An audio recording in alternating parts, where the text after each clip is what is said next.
One. Hi, we're happy to have you here for this segment. With me on this little episode is Jean Hegedus from the LYCRA company, and she's the Director of Sustainability. Hi, Jean. Hi, Andrew. Thanks for having me. Appreciate it. Thank you for coming on. I really appreciate it. I know you're home. Where is your home? And I'm in Robbinsville, New Jersey today. You're in New Jersey. And how are things in New Jersey as we speak? Well, very active, but yes, we're keeping inside and keeping our social distance. So trying to do our part. We're all doing it. All right. I have not that many questions for you, but I have a bunch of questions for you. I'd like to go through it. Okay. And, the first question is, are biodegradable spandex and biocompatible spandex the same thing? Right. So actually they're different. Biodegradable spandex, actually it means that it will break down or decompose into elements that are found in nature, things like water, carbon dioxide, and that process happens through microbial action. Biocompatible essentially means that that the spandex will not leach toxic chemicals into wherever it's disposed for the time that it is there. So something can be biodegradable and not be biocompatible, or it can be biocompatible and not be biodegradable. So they're really two different things. All right. Then what is and everybody has this question, what's the difference between biodegradable and compostable fibers? Right. So as we just said, biodegradable means that it's going to break down through microbial action. And compostable really means that it's going to help enhance the soil. So it will break down quickly, generally within 90 days in a typical composting operation, but it's adding nutrients back into the soil. So composting is really a great thing. Biodegradable is not necessarily giving you that benefit back into the soil. I understand. And in terms of end-of-life disposal for apparel, there are facilities that will accept garments for composting, right? So that's a great question. Actually, this is an area where we've done a lot of research. We've contacted composters all around the world. And to our surprise, what we have found is we've only been able to find one thus far that accepts apparel as input, and that is on a very limited scale and with a very specific garment type. It's actually hosiery. But what we found for most of the composters is that they told us that apparel would be seen as contamination. They don't know, for example, when they get these garments, what are the dyes made of, what are the threads made of, what are the buttons and zippers and all of that made of. And then the other thing that they told us is that when they've tried this in the past, a lot of times these garments, they don't necessarily biodegrade or they're not composting or breaking down in the same time frame as their typical compostable materials. So usually they're working with things like food waste, garden waste, and apparel is taking much longer and also clogging the sieves.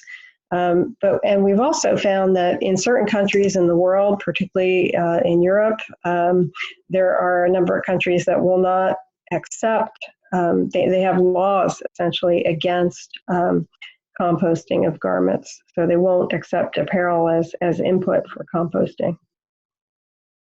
Do you think that's a temporary situation, or that's just going to be the way it is? Well, hopefully over time that will change, but I think it's going to take some time for it to change. It's obviously there's probably got to be some technology advancements that may have to come about in order to make composting of garments scalable. And but the unfortunate part today is that if they're not accepting these garments, then they're going either to landfill or for incineration. And the FTC has actually, in their green guides, they've started clamping down a little bit in terms of what you can promote as compostable. So if you're promoting something as compostable, it has to be going into a composting facility as opposed to going into landfill. Right.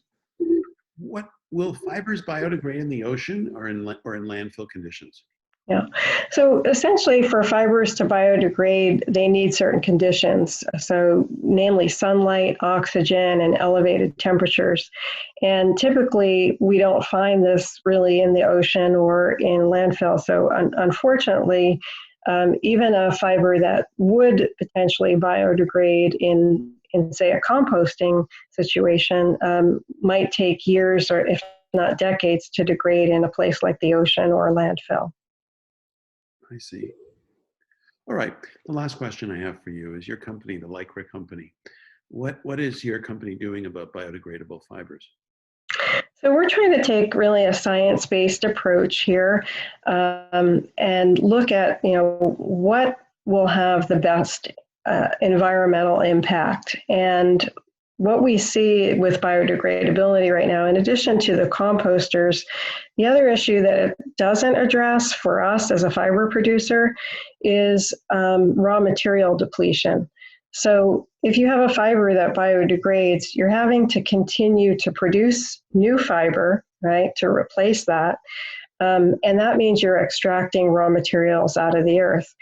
At LYCRA, we've done an LCA on LYCRA fiber, and what we found is that raw materials make up over 50% of the impact of a spandex fiber. So if you can not have to extract those materials by doing things like recycling as opposed to producing virgin material, you can cut down a lot of that impact. So today, while we continue to look at biodegradability, and as you say, maybe over time, this will evolve to a more beneficial end-of-life solution. Today, we're really focused more on recycle and increasing garment durability. We think those are two things that can be scaled, and also that can have more of an impact and a better fit with the circular economy. All right. Great. Okay. So thank you, Jean. I appreciate your time. Thank you. It was great to see you. And again, thank you for putting this together and giving us all the opportunity to connect as a denim community. Appreciate it. We're happy to do it. And we hope the audience loves it so we can keep doing it. Thank you. Sounds great.